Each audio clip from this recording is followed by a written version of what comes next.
Sa katakod na bareta, Comelec, liwat na pigtawan doon na sa Oktubre pa an pagpuon kan karampanyahan. Pirang botante sa Camarines Sur da isubuot uyon sa amay na pangangampanya kan mga makandidato para sa 2023 barangay asin sangguniang kabataan elections. Uya ang report.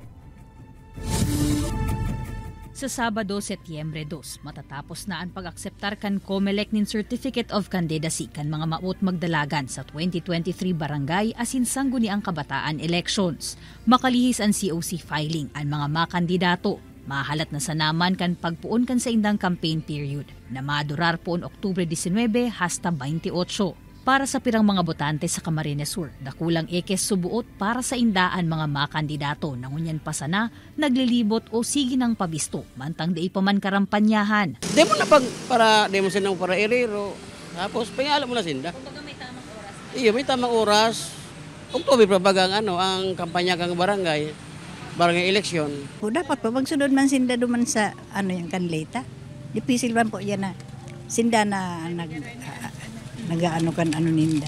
Para man sa pirang Jovenes, urog na maninigo asin dapat na mismong mga maut magin opisyales day nagbabalgar sa mga panundon. Gusto ko pong iboto yung mga deserving and nagsusunod po sa batas, which is one of the standards po when picking a right leader po. Kung ano po yung nakasaad sa Comelec, it's better na i-follow na lang po. Saro ini sa mga pigtatawan doon asin pigbabantayan ngunyan kan Comelec, taan mga lider sa barangay, miski madalagan pa sana, iyusubuot ang dapat na nagpapaarog na mag-utob sa lay. Sa probinsya nin Camarines Norte, pigian kami narman kan Comelec ang mga non-government organization asin mga pribadong grupo na magkondusir nin candidates meeting. Ini tanganing matabangan ang publiko na mabisto asin makilatis nin maray ang mga kandidato. Lahat po na mag-i-sponsor dito, kailangan pumunta po sa amin kasi magbibigay kami ng guidelines.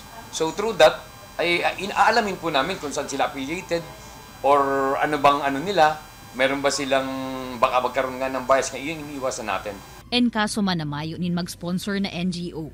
Pwede man na ang LGU na sanaan magkondusir kaini sa mga barangay, siring na sanakan planong gibuhon sa Banwaan in Vinsons. Kaibanan si Gerald Gandia, Jessica Kalinog, Balitang Bicolandia.